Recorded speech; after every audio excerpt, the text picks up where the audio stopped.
వైద్య చరిత్రలో మరో కొత్త అధ్యయనానికి నాంది పలికారు ఢిల్లీ డాక్టర్లు. ద్వారకలోని మణిపాల్ ఆసుపత్రి వైద్యులు మరణించిన మహిళా శరీరంలో ఆగిపోయిన రక్త ప్రసరణను తిరిగి ప్రారంభించారు. మరణించిన ఆమె అవయవాలను దానం చేసేందుకు వీలుగా ఈ ప్రక్రియను చేపట్టారు. ఆసియాలోనే ఈ ఘనత సాధించిన మొదటి ఆసుపత్రిగా మణిపాల్ నిలిచింది. పక్షవాతం బారిన పడిన గీతా చావ్లా అనే 55 ఏళ్ల మహిళ శ్వాస తీసుకోవడంలో ఇబ్బంది పడుతూ ఉండగా కుటుంబ సభ్యులు ఆమెను మణిపాల్ ఆసుపత్రికి తరలించారు.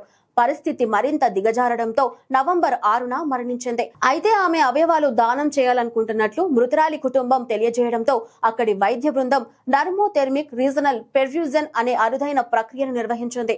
ఎక్స్ట్రా కార్పోరియల్ మెంబ్రేన్ ఆక్సిజనేటర్ ను ఉపయోగించి వైద్యులు మృతురాలి ఉదర అవయవాలతో రక్త ప్రసరణను విజయవంతంగా పునఃప్రారంభించారు. అనంతరం అవయవాలు సేకరించారు. బ్రెయిన్ డెడ్ అయిన వారి నుంచి కాకుండా ఇకపై సహజ మరణాల తర్వాత కూడా మృతుల నుంచి అవయవాలు సేకరించడం సాధ్యమేనని నిరూపించారు.